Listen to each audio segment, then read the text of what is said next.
Hello दोस्तों, कैसे हैं आप सब। मैं रोहित सिंह अपने YouTube channel Rohit chemistry classes में आपका स्वागत करता हूं। और हम लोग क्लास 10th केमिस्ट्री पढ़ रहे हैं। और जो जो इम्पोर्टेंट क्वेश्चन सॉल्व में पूछे गए हैं वो हमारा प्रयास है कि हम सारे प्रश्न आपको कराते रहेंगे। बस आप लोग हमारी वीडियो को देखते रहिए, चैनल को सब्सक्राइब कर लीजिए और लाइक करिए और कमेंट करके ज़रूर बताया करिए कि आपको क्लास कैसी लग रही है। तो हम लोग देखेंगे आज जो अनसॉल्व में प्रश्न पूछे गए हैं, जिसमें एक समीकरण दे रखी है Be2C। समीकरण आपको ये दे रखी है, आप क्वेश्चन दिख ही रहा होगा। देखिए समीकरण Be2C plus X H2O gives up, arrow लगा है, YBeOH2 का होल ट्वाइस, यानी किसको बोलते हैं beryllium hydroxide plus CH4 methane. और यहाँ पर ये जो Be2C है इसको बोलते हैं बेरिलियम कार्बाइड।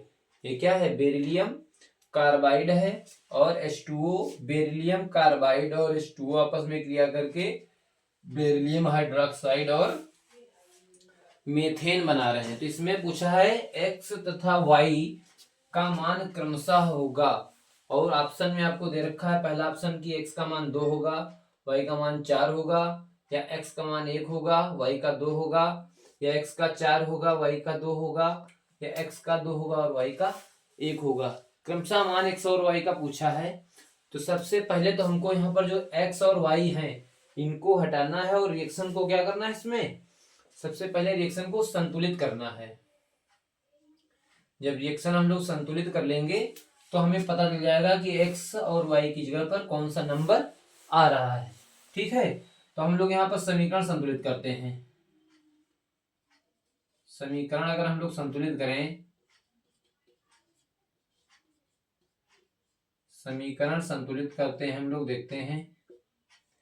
समीकरण संतुलित करना तो सभी को आना चाहिए। जैसे यहाँ पर है Be2C, क्या है Be2C, बेरिलियम कार्बाइड है। ये क्या है? बेरिलियम, बेरिलियम Be क्या है आपका? बेरिलियम, और C आया है तो यह है बेरिलियम कार्बाइड। बेरिलियम कार्बाइड क्या है? Beryllium carbide. और फिर अब प्लस करेंगे। अच्छा यहाँ पर देखिएगा, जो यहाँ पर बेरिलियम है कितना आया है, देखिए Be2 है, इसमें कितना है?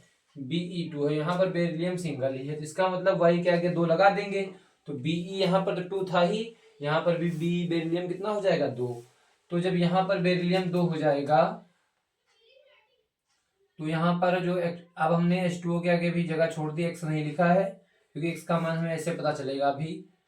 तो यहाँ पर y के जगह पर क्या लगा देंगे? 2। तो ये हो जाएगा 2BeOH का होल ट्वाइस प्लस CH4। अब जब बेरिलियम 2 इधर था, बेरिलियम 2 इधर हो गया। ठीक है, अब देखेंगे कार्बन, कार्बन एक इधर है, कार्बन एक इधर है, कार्बन भी बैलेंस है। हाइड्रोजन को देखेंगे, हाइड्रोजन इधर कितना हो गया? अब देखिए ये 2 तो था ही इधर, और 2 दूना ये कितना हो गया? 4, और 4 कितना हो गया? ये 8। और इधर कितना है? 2 ही है, तो यहाँ पर कितना लगा दे? 4।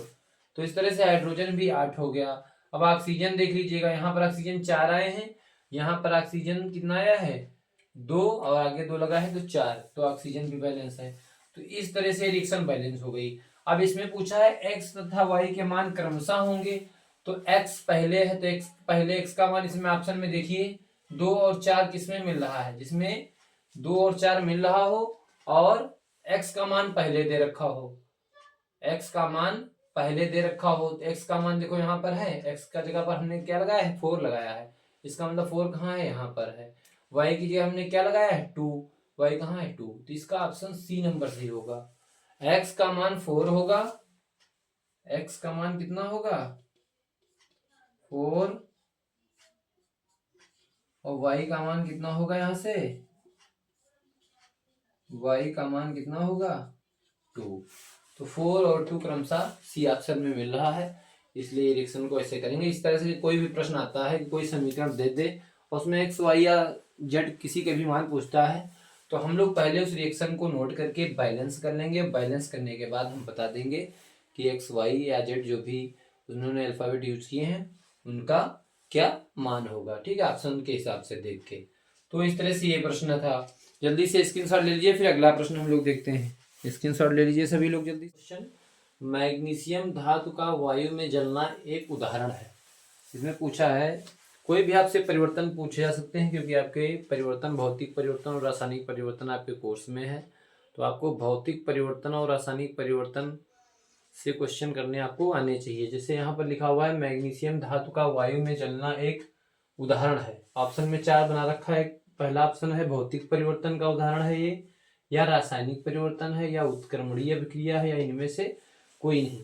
तो पहले तो इनको ऑप्शन को जरा समझना जरूरी है कि भौतिक परिवर्तन क्या होता है। ऐसा परिवर्तन जिसमें कोई पदार्थ एक अवस्था से दूसरी अवस्था में परिवर्तित हो और पुनः प्रभाव हटा लेने से क्या हो जाए, अपनी प्रारंभिक स्थिति में वापस आ जाए, तो ऐसे परिवर्तन को बोलते हैं भौतिक परिवर्तन। रासायनिक परिवर्तन ऐसा परिवर्तन होता है जिसमें कोई एक पदार्थ दूसरी अवस्था में तो परिवर्तित हो जाता है, लेकिन फिर दूसरी अवस्था से पुनः अपनी पहली प्रारंभिक अवस्था में वापस नहीं आ पाता है, और इसमें पदार्थ का रासायनिक संगठन और उसके विशेषताएं या गुणधर्म भी क्या हो जाते हैं, परिवर्तित हो जाते हैं।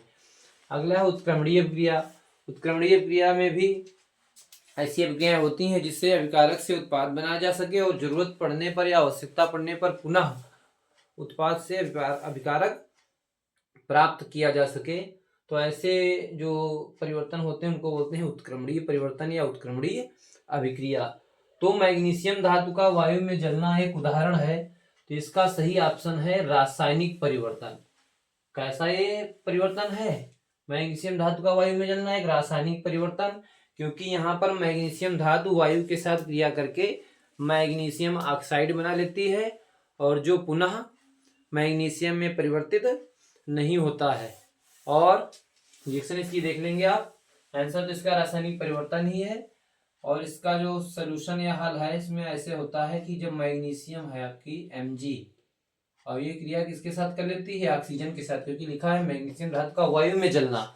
तो मैग्नीशियम धातु वायु में क्या है, आपके ऑक्सीजन है, क्रिया करेगी, क्या बना लेगी, यहाँ से मैग्नीशियम ऑक्साइड बना लेती है MgO। क्या बना लेती है, MgO।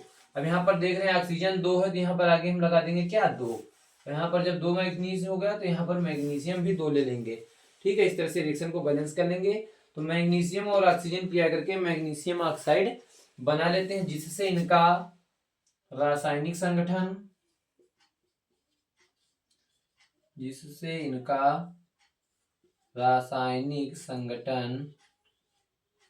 एवं गुणधर्म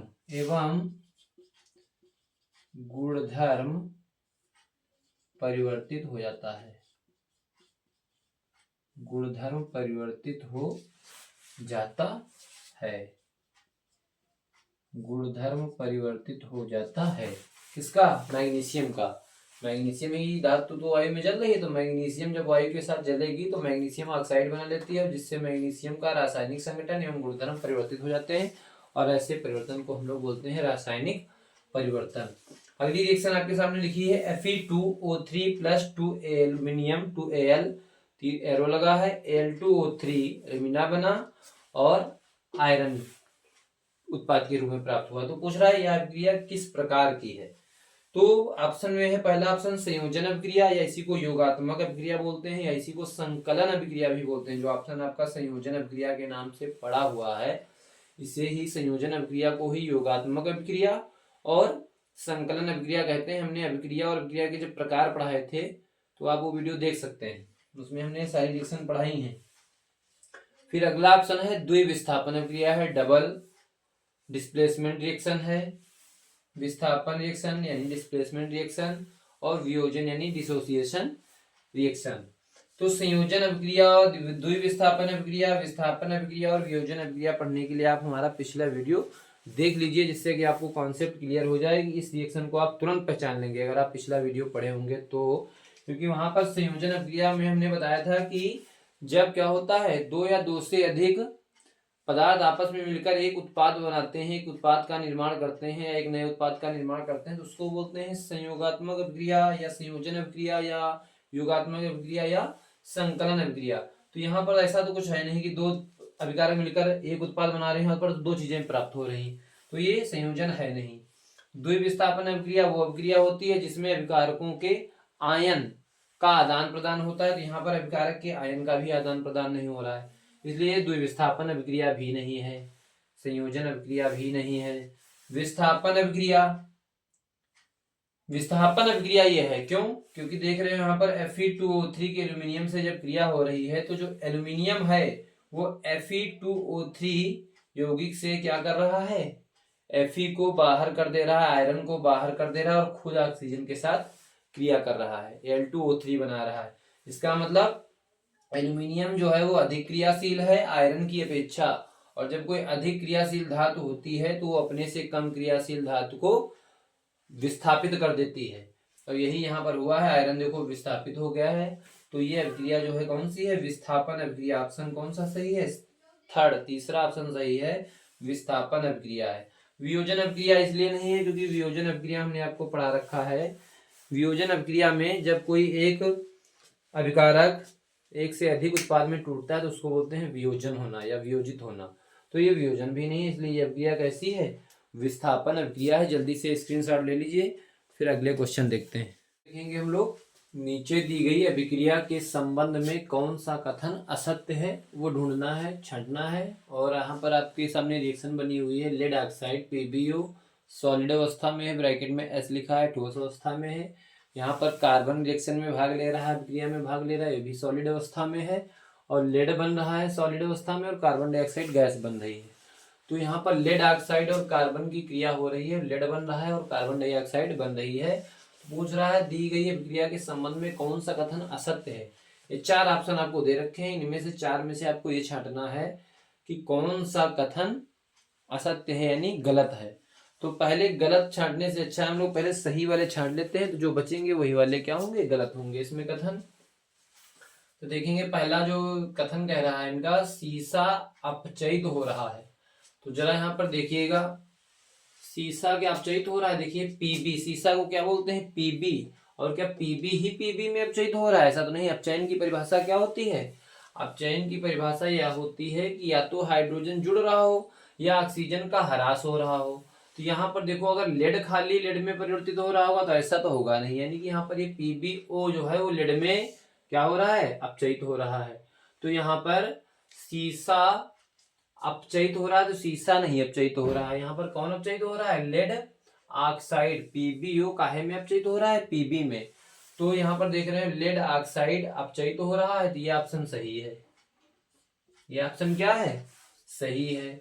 फिर अगला ऑप्शन देखेंगे, कार्बन यहाँ पर काहे में बदल रहा है, CO2 में बदल रहा है, यानी कि कार्बन का क्या हो रहा है, यहाँ पर ऑक्सीकरण हो रहा है। क्योंकि ऑक्सीकरण की परिभाषा क्या होती है, जिसी को हम लोग बोलते हैं उपचयन, कि ऑक्सीजन का जुड़ना। तो कार्बन में ऑक्सीजन जुड़ी तभी तो CO2 बन रहा है, तो कार्बन उपचयित हो रहा है, लिखा है कार्बन उपचयित हो रहा है। उपचयित का मतलब होता है ऑक्सीकरण, और ये जो है ये भी कथन सही है, ठीक है। अगला वाला देखते हैं, कार्बन डाइऑक्साइड उपचयित हो रहा है। तो कार्बन डाइऑक्साइड कहाँ है, ये, और उपचयित होने का मतलब कार्बन डाइऑक्साइड तो उपचयित नहीं हो रहा है, तो ये, और इसमें सीसा अपचयित हो रहा है, तो सीसा अपचयित कहाँ हो रहा है, अपचयित तो कौन हो रहा है, ये पूरा लेड ऑक्साइड लेड में अपचयित हो रहा है। सीसा अपचयित हो रहा है, नहीं हो रहा है, तो ये गलत है, ये कथन गलत है, और ये दूसरा कथन गलत है। इसमें पहला एवं दूसरा वाला कथन ये सही हो जाएगा। पहला वाला क्वेश्चन ऑप्शन इनका ये सही है। इसमें पूछ रहा है दी गई क्रिया के लिए कौन सा कथन असत्य है। चार आपको स्टेटमेंट कथन दे रखे हैं, उसके आधार पर हमने आपको जैसे बताया वैसे ही पहचानना है। तो पहला एवं दूसरा कथन गलत है, तीसरा और चौथा सही है। अगली रिएक्शन है, लौह चूर्ण पर तनु हाइड्रोक्लोरिक अम्ल डालने से क्या होता है। लौह चूर्ण से मतलब आयरन का चूर्ण डालना है, आयरन लेना है, और उसकी तनु हाइड्रोक्लोरिक अम्ल यानी कि डाइल्यूट HCl के साथ क्रिया अगर कराते हैं, डालते हैं, तो क्या होता है। पहला ऑप्शन है हाइड्रोजन गैस एवं आयरन क्लोराइड बनता है। दूसरा ऑप्शन है क्लोरीन गैस एवं आयरन हाइड्रोक्साइड बनता है। कोई अभिक्रिया नहीं होती है, और आयरन लवण एवं जल बनता है।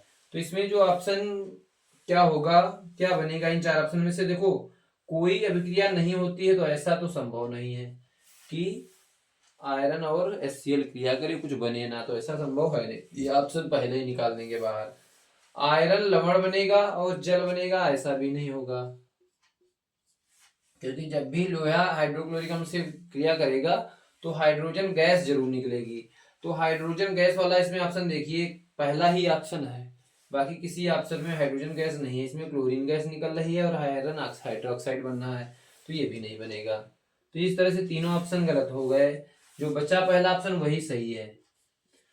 ठीक है, इसकी रिएक्शन अगर आपको देखना है तो देख लीजिए, क्योंकि नीचे का लिखेंगे तो वहां दिखेगा नहीं, हम साइड में लिखे दे रहे हैं कि लौह चूर्ण पर तन हाइड्रोक्लोरिक अम्ल डालने से क्या होता है, सही कथन का चयन करना है। तो हाइड्रोजन गैस बनती है और आयरन क्लोराइड बनता है। कैसे, देख लीजिए, आयरन हमारा क्या होता है Fe, आयरन क्या होता है Fe, और क्रिया इसकी किससे करानी है HCl से, किससे क्रिया करानी है HCl से।